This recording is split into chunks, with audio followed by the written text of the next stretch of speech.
बाकी आप देखो रिटेल बाजारों की चमक कभी खत्म नहीं होती है। जब भी त्योहार आते हैं, शादियों का सीजन आता है, खरीदना ऑनलाइन पसंद करते हैं। ये मैं नहीं कहता कि ऑनलाइन बिल्कुल ही लोग पसंद, तो बहुत से पेजों पे ऐसा दिख जाता है, आइटम सामने ही दिख जाता है। से कोई भी एक आदमी मेरे को बता दो कि आपने अपने घर की शादी की शॉपिंग ऑनलाइन से करी है किसी ने? आज ऑनलाइन का जो व्यापार है उसका अलग लेवल है, वो अपने स्तर तक चलता है और सस्ती रेटों के अंदर देखो घर में कोई भी अपने को पूरा ट्रस्ट होता है। मान लो अपन मोबाइल ही खरीदते हैं, मोबाइल खरीद रहे हैं और ऑनलाइन पे अपन ने, लेकिन इससे फर्क ऑफलाइन बिजनेस को बिल्कुल भी नहीं पड़ रहा है, बिल्कुल भी नहीं पड़ रहा है। और ना पड़े साइज में एल साइज आ रहे हैं। अब तीनों की हमारी फिटिंग तो अलग अलग है ना यार, हमारा बॉडी स्ट्रक्चर अलग अलग लोगों ने अपने ब्रांड के नाम से या फिर अपने खुद के नाम से डेवलप कर रखे हैं ऑनलाइन के ऊपर।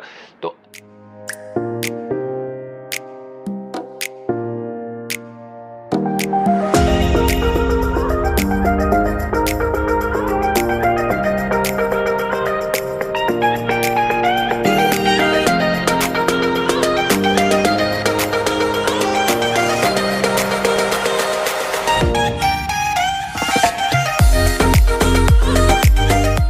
नमस्ते व्यूअर्स, मैं सोनू भाई एमबी क्रिएशन सूरत से। उम्मीद करता हूँ आप सब ठीक होंगे।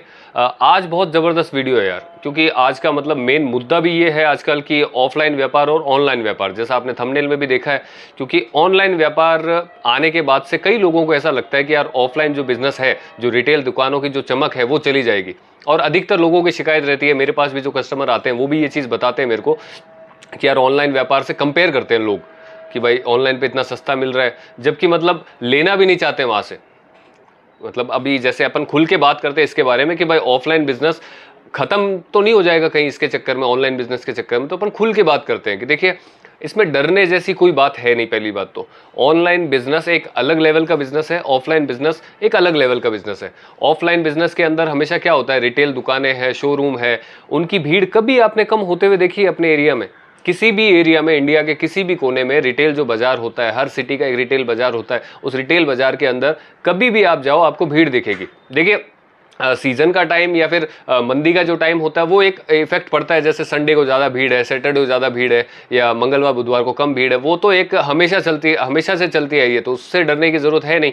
बाकी आप देखो रिटेल बाज़ारों की चमक कभी ख़त्म नहीं होती है। जब भी त्यौहार आते हैं, शादियों का सीज़न आता है और भी कई फंक्शन वगैरह होते हैं तो भीड़ रहती है। लोग खरीदना ऑनलाइन पसंद करते हैं। ये मैं नहीं कहता कि ऑनलाइन बिल्कुल ही लोग पसंद नहीं करते हैं तो आप ऑफलाइन की तरफ जाओ, लेकिन ऑनलाइन बिजनेस में खाली जैसे हुआ ना कि घर में बैठे आज इंस्टाग्राम चला रहा है, कोई फेसबुक चला रहा है, कोई भी सोशल मीडिया ऐप यूज़ कर रहा है, तो बहुत से पेजों पे ऐसा दिख जाता है, आइटम सामने ही दिख जाता है।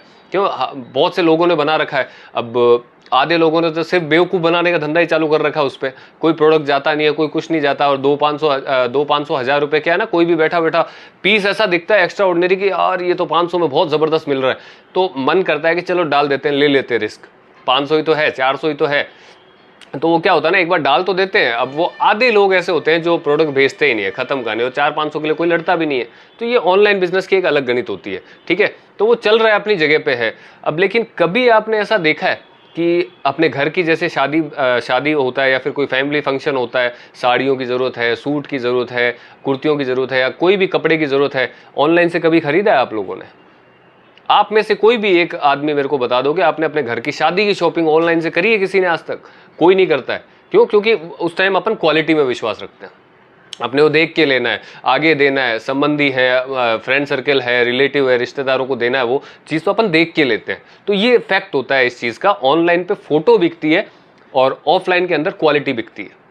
अब फोटो के अंदर तो देखो ऐसा है कि यार कोई भी अच्छा दिख जाता है, कोई भी अच्छा दिख जाता है फोटो के अंदर। तो मतलब आप कैसे भी मॉडलिंग पे थोड़ा 20 रुपए ज़्यादा खर्चा करा, वो पीस मतलब ऐसा बन जाता है कि क्या ही बोलो उसके बारे में।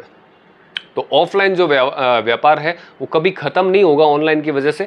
ऑनलाइन का जो व्यापार है उसका अलग लेवल है, वो अपने स्तर तक चलता है और सस्ती रेटों के अंदर। देखो घर में कोई भी सोफे पे बैठे टीवी देखते देखते मोबाइल में देखा, कुछ दिख गया, अच्छा चलो कर दिया और मंगवा लिया। अपने पास पहुंचा तो बोले यार ये क्या है, ये चीज़ समझ में आती नहीं है। वापस कोई रिटर्न करता है? कोई नहीं करता है। 200-500 रुपये के पीछे क्या है, कोई माथाफोड़ी नहीं करता है। तो वापस भी वो लोग खरीदते हैं इस उम्मीद में कि कुछ अच्छा निकल जाए। तो और कभी भी आप देखो, जब भी कोई फंक्शन होता है या फिर कुछ अच्छा चीज़ आपको खरीदनी होती है, मान लो फैमिली फंक्शन है, 10 दिन के बाद में आपके घर में फैमिली फंक्शन है, तो आपने कभी ऐसा सोचा है कि यार ये ऑनलाइन से मैं ये पीस मंगा लेती हूँ, मुझे पहनना है 10 दिन के बाद? आपको खुद कोई भरोसा नहीं है उस चीज़ पर कि भाई अपन वो चीज़ लेके आएंगे तो वो सही निकलेगी क्या। आपको है ही नहीं खुद को, 99% आप श्योर है कि वो चीज़ उतनी अच्छी नहीं निकलेगी जितनी मैं सोच के मंगवा रही हूँ ये चीज़, है ना। तो ये तो फैक्ट होता है उस चीज़ का, तो उसका लेना देना ऑफलाइन बिजनेस से कुछ भी नहीं है। आप रिटेल बाजार में देखिए, आपके घर के लोग भी, सिंपल सी बात है ना कि ऑफलाइन बाज़ारों से जुड़े हुए हैं, जो कपड़े का काम कर रहे हैं या फिर अदर भी मार्केट, तो उनका सपोर्ट करें। ऑनलाइन की चीज़ें ठीक है यार, ऑनलाइन पे कभी भी आपने देखा हो प्रोडक्ट जो बिकते हैं ना, वो कपड़ा इतना नहीं बिकता है ऑनलाइन पे। कभी भी नोट कर लेना, ऑनलाइन पे जो प्रोडक्ट बिकते हैं जिस पे अपने को पूरा ट्रस्ट होता है, मान लो अपन मोबाइल ही खरीदते हैं, मोबाइल खरीद रहे हैं और ऑनलाइन पे अपन ने आईफोन मंगाया, वन प्लस का मंगाया, वीवो मंगाया, ओप्पो मंगाया, मॉडल नंबर डाल दिया, तो अपने को पता होता है कि एग्जैक्ट वही चीज़ आने वाली है जो दुकान में अपने को मिलने वाली है, तो अपन भरोसा करके मंगवा लेते हैं और वो सेम टू सेम चीज़ आ जाती है, तो वो वहाँ तक ठीक रहता है। लेकिन कपड़ा कभी भी आप देख लो, कपड़ा ऑनलाइन कोई नहीं मंगवाता है, बहुत कम लोग मंगवाते हैं। खाली बैठे हुए, जैसे किसी ने जिम के लिए टी शर्ट मंगवा ली, वो सब चीज़ें चलती रहती है यार, मीठा मीठा कोई नहीं, 200-250 रुपये की, 300 रुपये की चीज़ है, फटका खा भी लिया तो कोई फ़र्क पड़ता नहीं उनको, किसी को, तो उनके हिसाब से ठीक है, एक ऑनलाइन बिजनेस चल रहा है। लेकिन इससे फ़र्क ऑफलाइन बिजनेस को बिल्कुल भी नहीं पड़ रहा है, बिल्कुल भी नहीं पड़ रहा और ना पड़ेगा कभी। और देखिए, आप में से कितने लोग ऐसे हैं जो ये चीज़ तो समझ चुके हैं कि ऑनलाइन से मंगाना सही नहीं है, कपड़ा स्पेशली। क्योंकि देखिए यार एक चीज़ मान के देखो आप, मेरे को साइज एल साइज का शर्ट आता है, ठीक है, मैं मेरे ऊपर लेके बोल देता हूँ, एल साइज का शर्ट आता है मेरे को। मेरे से थोड़ा सा हेल्दी बंदा है, उसको भी एल साइज आ रहा है, और मेरे से थोड़ा सा डाउन है, उसको भी एल आता है, ठीक है, 3 साइज में एल साइज आ रहे हैं। अब तीनों की हमारी फिटिंग तो अलग अलग है ना यार, हमारा बॉडी स्ट्रक्चर अलग अलग है, तो फिटिंग अलग है, तो अपन सेटिस्फाई नहीं हो पाते उससे, साइज से कैसे सेटिस्फाई होंगे अपन, पहली चीज़। और दूसरी ये चीज़ कि इतने अलग अलग लोगों ने अपने ब्रांड के नाम से या फिर अपने खुद के नाम से डेवलप कर रखे हैं ऑनलाइन के ऊपर, तो किसी का फर्मा एम का 42 होता है, किसी का एम का 38 होता है, किसी का 40 होता है, ये डिसाइड कैसे करोगे आप खुद मंगवा लो, 4 जनों से मंगवा लो एक ही प्रोडक्ट, एम साइज में या एल साइज में, जो भी आपका साइज है, 4 जगह से मंगवा लो, चारों के चारों साइज है ना आपको डिफरेंट मिलेंगे, सेम नहीं मिलेंगे। इसका एल होगा वो 42 का है, इसका एल होगा वो 40 का है, किसी का एल होगा वो 39 का है। तो ये चीजें होती है ऑनलाइन में, तो परफेक्शन नहीं मिलता है बिल्कुल भी यार। परफेक्शन जो मिलता है वो रिटेल बाजार में जाके ही मिलता है।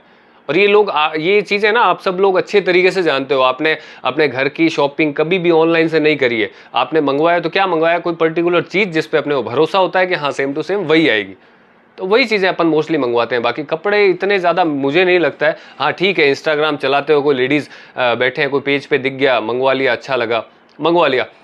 कभी आपने देखा है 2-2, 3-3, 4-4, 5-5 हज़ार के पीस मंगवाते हुए?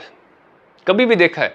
हाँ कुछ लोग हैं ऑनलाइन पे भी अच्छा काम कर रहे हैं, अब प्रोडक्ट भी अच्छा दे रहे हैं, रेट भी अच्छी ले रहे हैं, लेकिन वो जो चीज़ है ना, जो आप हैवी रेट में अगर जाओगे ना ऑनलाइन में, तो हैवी रेट वाला आइटम आपको सीरियसली बोल रहा हूँ कम रेट के अंदर रिटेल बाजार में मिल जाएगा। और सस्ती रेट का जो आइटम है वो ऐसा देख लो कि आपको सिर्फ फोटो में ऐसा दिखेगा कि यार ये रिटेल बाजारों में तो 1000 का है, यहाँ तो 250 रुपये में मिल रहा है, क्योंकि उसकी फ़ोटो उससे बेटर है, क्वालिटी आपको फोटो में दिख रही है उसकी। तो ये चीज़ों को थोड़ा सा डिफरेंस है ना, आप खुद पता लगा सकते हो यार, ये चीज़ें देखो समझो, और जो रिटेल बाजार है उसको बढ़ावा दे।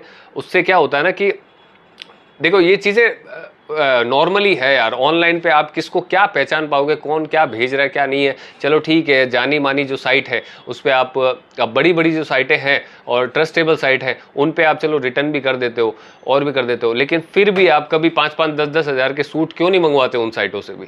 क्यों? आपको पता है कि यार ये चक्कर लगना है, 7 दिन में वापस पैसे आएंगे, 10 दिन में वापस पैसे आएंगे, कोई मतलब है नहीं। उससे बेटर है कि जाके बाजार से लेके आओ यार आइटम, उससे आपकी ग्रोथ भी बढ़ेगी और रिटेल बाज़ारों की चमक भी कभी जाएगी नहीं। तो ये चीज़ों का थोड़ा स्पेशल ध्यान रखें। ठीक है, ऑनलाइन टाइम पास के लिए ओके है। दूसरी चीज़ें आप घर का कोई छोटा मोटा एसेसरीज मंगवा सकते हैं, सजाने का जो भी सामान होता है घर में यूज़ होना है, कोई किचन का मंगवा लिया, कोई कुछ मंगवा लिया। एग्जैक्ट चीज़ नहीं मिल पाती है, कोई भी आइटम हो भले आपको, जब तक वो अगर किसी ब्रांड का नहीं है जो आपने पहले कहीं देखा नहीं हो कि हाँ भाई ये, जैसे अभी ये आईफोन है मान लो, ठीक है, ये आईफोन अपन ने या अपने हाथ में देखा हुआ है, सेम टू सेम वही चीज़ अपन मंगवा रहे हैं, उससे तो अपने को पता रहेगा कि क्या आने वाला है। बाकी अपने को क्या पता है यार। मैंने खुद ने मंगाई थी थोड़े दिन पहले, एक स्टूल टाइप की कुछ मंगवाई थी, वो मतलब ऐसा देख लो कि उस पर एक लोटा भी नहीं रख सकते पानी का, इतना छोटा स्टूल आया था वो ये फैक्ट है। मतलब वो सस्ता था, 200-225 रुपये का था, वैसे मजाक मजाक मंगाया, सोचा कि कुछ इसमें ग्रोसरी वगैरह सब्जी वगैरह कुछ रख सकते हैं अपन घर पे, तो उस हिसाब से मंगाया था। लेकिन वो इतना छोटा आया कि उसमें अपन 2 आलू भी नहीं रख सकते यार। तो ये होता है, अपने को नहीं पता चल पाता है उस पर एग्जैक्टली। तो इससे थोड़ा सा ध्यान हटा के क्या ना, आप व्यापार करो, ऑफलाइन व्यापार बढ़ावा भी इस चीज़ को दे, ये आपकी लाइफ के अंदर भी बदलाव लेके आएगा। ऑनलाइन व्यापार पार्ट टाइम के हिसाब से ठीक है, लेकिन अगर आप कोई दूसरे प्रोडक्ट में काम करते हैं तो ज़्यादा बेनिफिट मिलेगा। कपड़े के प्रोडक्ट में इतना कंपटीशन है ना, क्योंकि एक ही फोटो मैं आपको लिख के देता हूँ, एक ही फोटो आप स्क्रॉल करो उस पर साइट पे, 540 रुपये की है। थोड़ा सा नीचे जाएंगे वो सेम फोटो आप सेम फोटो आपको नीचे दिखेगी वो 440 में, थोड़ा और नीचे जाओ दिखे 340 में। अब ये कैसे हो गया भाई, ये कैसे हो गया? ये तीन जगह पे 3 फोटो देख रहे हो, सेम फोटो है, तो 3 प्राइस कैसे हुई उसकी? तो आपको लगता है कि ये नीचे वाला थोड़ा बेचारा अच्छा आदमी है, कम मार्जिन कमा रहा होगा, ऊपर वाला वो बुरा आदमी है, वो ज़्यादा मार्जिन? ऐसा कुछ नहीं होता है। वो फोटोकॉपी होती है आइटम की, सीधी फोटोकॉपी। मतलब समझते हैं फोटोकॉपी का, कि फोटोकॉपी में 1 रुपया लेता है आपसे जेरोक्स करने का, कोई भी किस चीज़ का लेता है? उसके ऊपर प्रिंटिंग का, कागज़ का लेता है वो आपसे। तो कागज़ का मतलब क्या हो गया? अपन कपड़े के काम में है तो कपड़ा समझ लो उसको, ठीक है। उसकी मैंने जेरोक्स कर दी, प्रिंट तो उस पर वही है। अब नीचे कागज़ मैंने अगर पतला डाल दिया ना पूरा, तो यार आप सोच के देखोगे, अगर कागज़ पतला डाला तो क्वालिटी क्या रही उसकी? हो गया वो 80 पैसे का, और कागज़ मैंने पतला डाला, हो गया वो 50 पैसे का। फोटो मैंने वो की वो डाल रखी है वहाँ पे, तो कंप्लीट हुआ ना सर। ये चीज़ें समझने वाली होती है। फोटो मतलब आप देख के अगर प्राइस में कम जा रहे हैं तो ऐसा भरोसा भी मत करिएगा कि 540 वाला है तो वो ज़्यादा बेटर होगा, तो अपन 540 वाला मंगा लेते हैं। कई बार आइटम वही होता है और एक ही आदमी ने 10-10 अकाउंट बना रखे हैं, 10-10 अकाउंट, वही सेम आइटम है। अपने दूसरे अकाउंट से 440, तीसरे अकाउंट से 540, एक अकाउंट से 340। अरे कहीं तो क्लिक करोगे आप ऑनलाइन पे, और फोटो, भाई भाई क्या बोले फोटो के बारे में, तो इतनी कि देखते कोई भी आदमी क्लिक करे और 200-500 की तो उसको सोचे ही नहीं कि यार चलो ठीक है ले लो। तो ये फ़र्क को समझो, और जो ऑफलाइन व्यापार है इसको बढ़ावा दो। रिटेल बाज़ारों की चमक कभी भी नहीं जानी चाहिए, इसी से सबके घर चलते हैं। जो भी, चाहे छोटा व्यापारी हो, चाहे बड़ा व्यापारी हो, कपड़े का बिजनेस हो, कोई भी दूसरा बिजनेस हो, देखो ऑनलाइन व्यापार में एक चीज़ हमेशा याद रखना, एक ही आदमी कमा के खाता है, जो सबसे ऊपर बैठा है। बाकियों को वो जो देता है ना, वो बहुत मतलब कुछ वो गिनती में भी नहीं आता है, इतनी सैलरी होती है उनकी। और अपने घरों में भी आपके ऑफलाइन व्यापार वाले ही लोग हैं, उनका भी सपोर्ट करें, और चीज़ें अच्छी है। बाकी ऑनलाइन व्यापार से कोई फ़र्क नहीं पड़ेगा, आप इजीली काम चालू करें, कोई फ़र्क नहीं पड़ता है इनसे। बहुत से लोगों को समझ आ भी चुकी है और काफ़ी लोगों को आ भी जाएगी जल्दी। चलिए फिर मिलते हैं नए वीडियो में, उम्मीद करता हूँ आपको समझ आया होगा ये। चलिए, थैंक यू।